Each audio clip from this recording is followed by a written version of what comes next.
Ciencia, salud y medio ambiente. Cuarto grado. Época seca y lluviosa, parte 2.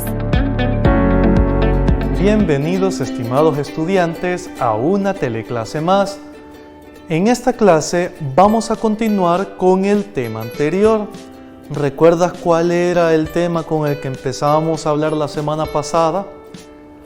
La semana pasada estuvimos hablando sobre el tema de época seca y época lluviosa. Claro, a lo mejor te quedaste con un poco de dudas de que no hablamos específicamente de época seca y lluviosa, sino más bien estuvimos hablando un poco sobre el clima y eventos meteorológicos. Era importante conocer todas esas temáticas antes de hablar de época seca y lluviosa. Lo que necesitaba principalmente que supieras de la clase anterior era la diferencia entre clima y eventos meteorológicos. En resumen, cuando hablamos de eventos meteorológicos, hablamos de todas estas variables como presión, temperatura, convección, humedad. Pero cuando estamos hablando de clima, estamos hablando de cómo todos estos eventos meteorológicos se van acumulando en el transcurso del tiempo. Y llamamos clima a ese proceso de largo plazo. También mencionábamos que dado que el clima son todas estas condiciones a largo plazo, existían unas regiones en el planeta las cuales era predominante cierto clima. Si recuerdas y si revisas tus anotaciones de la semana pasada, mencionábamos 3 zonas climáticas en general. Mencionábamos la zona climática cálida, que muchas veces también se le conoce como la zona tropical. Mencionábamos también la zona climática templada y mencionábamos la zona polar. ¿Cuál de estas es la que más nos interesa? ¿En cuál nos vamos a detener un poco más? Nos vamos a detener a hablar un poco más sobre la zona tropical, precisamente porque nosotros nos encontramos dentro de la zona tropical y por ende pues es la que como salvadoreños nos interesa mucho más. Así que en esta teleclase vamos a hablar sobre algunas palabras nuevas. Puede ser que algunas de ellas ya las conozcas porque las has escuchado en la televisión. Vamos a hablar sobre zona de convergencia intertropical, vamos a hablar sobre sequía, vamos a hablar también sobre el fenómeno del Niño. Así que si gustas, comencemos a hablar un poco sobre la zona de convergencia intertropical. Veamos un poco. Muy bien. Comencemos hablando de la zona de convergencia intertropical. Primero que nada nos interesa saber dónde se encuentra esta zona. Como ya habíamos dicho anteriormente, la zona climática que principalmente nos interesa es la zona climática tropical. Veamos la siguiente imagen. En esta imagen tenemos el continente de América y tenemos las 2 líneas que delimitan el trópico de Cáncer y el trópico de Capricornio. Recordemos que en esta región es donde se encuentra la zona tropical. Mencionábamos en la sesión anterior que esta zona recibe mucha radiación solar. Como nosotros ya habíamos también deducido en la clase anterior, al recibir bastante radiación solar, existe mucha humedad, mucha evaporación. Estas condiciones provocan que empiecen a darse choques de diferentes masas de aire, masa fría y masa cálida. Precisamente cuando estas chocan, cuando estas convergen, es que ocurre la zona de convergencia intertropical. Pero esta región no es una región fija, no es que todo el tiempo se encuentra en el mismo lugar. Va variando conforme va variando las condiciones de radiación solar que recibe la Tierra. Recordemos que la Tierra se encuentra inclinada. Si ves la siguiente imagen, en esta imagen vas a notar cómo se encuentra sombreada la región de la zona intertropical en 2 momentos diferentes del año. Obviamente en la imagen ya estás buscando identificar El Salvador. Si notas, en la región donde se encuentra El Salvador, dice julio. ¿Qué significa eso? Que aproximadamente en las fechas de julio es cuando tenemos la zona de convergencia intertropical aproximadamente encima o lo más cercano a El Salvador. ¿Por qué es importante esto? Porque la zona de convergencia intertropical nos va marcando los tiempos en los que vamos a tener la época lluviosa. Generalmente en El Salvador tenemos que la época lluviosa arranca desde el mes de mayo y termina en el mes de octubre. Y como te imaginas, en la región que queda abajo del Ecuador, un poco más al sur, cambian las condiciones y ellos tienen la época lluviosa en otros momentos del año. De ahí la importancia. Cuando tenemos la zona de convergencia intertropical cerca de El Salvador, lo que ocurre es un sistema de baja presión. Del experimento de la semana pasada recordarás qué ocurre cuando tenemos una baja presión. Pero si no lo recuerdas exactamente, veamos otro experimento para recordar un poco qué ocurre con estos sistemas de baja presión que tanto se mencionan en los noticieros. Veamos el siguiente experimento sencillo. El montaje de este experimento es muy sencillo. Como puedes observar, tengo acá un plástico, del plástico que se utiliza para envolver alimentos. Puedes utilizar también el plástico que utilizas para forrar tus cuadernos. En fin, simplemente necesitamos un plástico cualquiera. Aquí tengo agua que he teñido de color azul. Lo he hecho solo para que se pueda evidenciar un poco mejor. No es que sea necesario que tú lo tiñas de azul. ¿Qué voy a hacer con él? Voy a rociar ahorita sobre el plástico.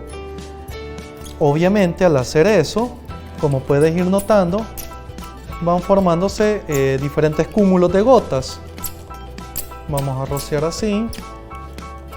Y ahí tenemos muchas gotas dispersas. En algunas zonas se acumula más, en otras zonas se acumula menos. Ahora, recordemos que cuando estábamos mencionando la zona de convergencia intertropical, decíamos que se generaban condiciones favorables de baja presión. ¿Cómo afecta la baja presión para el fenómeno de las lluvias? Observa lo siguiente. Si yo tengo aquí todo a una misma presión, lo que tengo es una distribución aleatoria, una distribución cualquiera en la formación de gotas. ¿Qué ocurre si tengo una baja presión? Una baja presión es el equivalente como presionar con el dedo así. Si notas, al hacer eso, empiezan diferentes gotas a acercarse hacia esta región. Es decir, si tengo una condición de baja presión, la acumulación tiende a irse a la zona de baja presión. Por ende, si yo tengo, en el caso de la zona de convergencia intertropical, me genera condiciones favorables de baja presión, voy a tener más acumulación de nubes. Y como mencionamos en la sesión anterior, si tengo más acumulación de nubes, voy a tener una mayor probabilidad de que pueda llover. Es precisamente por eso que cuando la zona de convergencia intertropical está cerca de El Salvador, tenemos condiciones favorables para llamar época lluvia. Entonces, con este experimento muy sencillo y que tú puedes replicar en tu casa, puedes notar que ocurre con un sistema de baja presión. Quizá ya te estás preguntando, bueno, ¿y si tenemos alta presión?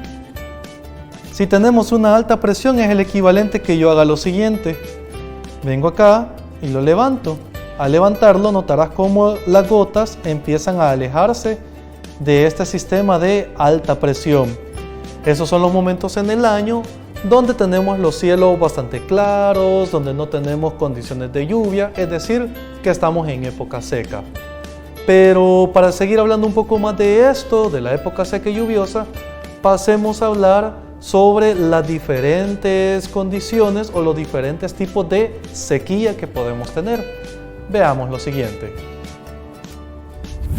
Cuando hablamos de sequías, podemos definir tres tipos de sequías. Podemos hablar de la sequía meteorológica, la sequía agrícola y también podemos hablar de la sequía hidrológica. ¿En qué consiste cada una de ellas? Primero, la sequía meteorológica. La sequía meteorológica prácticamente son esas condiciones del año en las que no llueve, en términos generales, ¿verdad? Entonces, son precisamente esos periodos largos de tiempo que no tenemos ningún tipo de precipitación, no tenemos ningún tipo de lluvia. En algunos casos es considerado normal por precisamente la época seca que ocurre periódicamente cada año. Pero existen momentos en los cuales se puede prolongar esa cantidad de tiempo y por lo tanto ya podemos estar hablando de una sequía meteorológica. ¿Qué ocurre con la sequía agrícola? La sequía agrícola casi siempre está precedida por la sequía meteorológica, es decir, es la forma en la cual se ven afectados los cultivos precisamente por la falta de lluvia, generalmente. Entonces son aquellos periodos de tiempo donde muchos de los cultivos se empiezan a secar por falta de precipitaciones, por falta de lluvia, aunque también puede depender una sequía agrícola por la falta de disponibilidad del recurso hídrico. Entonces también la forma en la que se afecta todo el cultivo agrícola, ahí estamos hablando de sequía agrícola como tal. Y por último tenemos la sequía hidrológica. La sequía hidrológica tiene que ver con el agua que se encuentra almacenado entre las capas de la tierra. Generalmente esta agua que se encuentra almacenada lo conocemos como acuíferos y son estos acuíferos los que nos sirven para extraer agua para los pozos. También se utiliza mucho en la industria. Lo que ocurre es que estos acuíferos se están recargando constantemente con agua, pero si producto de la actividad humana extraemos más agua, la velocidad con la que la extraemos es mayor que la velocidad con la cual se está recargando, va a ocurrir que el acuífero se va a ir secando poco a poco hasta llegar a un punto en el que ya no va a haber disponibilidad de recurso hídrico y por lo tanto vamos a hablar de sequía hidrológica. Estos tres tipos de sequía son muy importantes. Ahora veamos el caso contrario, el caso de las lluvias. Para hablar de lluvias nos conviene un poco hablar sobre el fenómeno del Niño. Creo que es un fenómeno que ya has escuchado en más de alguna ocasión. Veamos el siguiente gráfico del planeta para que observes en qué consiste el fenómeno del Niño. Veamos la siguiente imagen. En la imagen puedes observar que le estamos haciendo especial énfasis al Océano Pacífico, es decir, nos estamos centrando en la región que va desde América hacia Oceanía. ¿Qué es lo que debería de ocurrir normalmente o en condiciones en las cuales no está el fenómeno del Niño? Puedes ver en las flechas la dirección que sigue el viento. Vamos desde América hacia Oceanía, de tal manera que en condiciones normales hay un arrastre en las condiciones de temperatura, de tal manera que ocurre en la zona de Oceanía una mayor concentración de agua cálida. Esas flechas que vas viendo es un movimiento de agua cálida que va hacia Oceanía. ¿Qué es lo que permite eso? Permite que del lado de Oceanía el agua se encuentre más cálida y por lo tanto se den condiciones de lluvia, mientras que en el lado de América, que es el que más nos interesa a nosotros, hay un flujo de corrientes de agua fría que vienen desde el sur y eso permite que se den unas condiciones menos favorables para la lluvia. Pero cuando hay fenómeno del Niño, ¿qué es lo que ocurre? Ese flujo normal no se da, es decir, ese movimiento de los vientos desde América hacia Oceanía se ve cortado o se ve disminuido en una gran medida. Por lo tanto, en lugar de enfriarse las aguas que se encuentran en el Pacífico del lado de América, se empiezan a calentar. Este fenómeno no es nuevo, ya lo habían identificado unos pescadores peruanos de la región de Piata y estamos hablando que lo identificaron desde los años de 1800.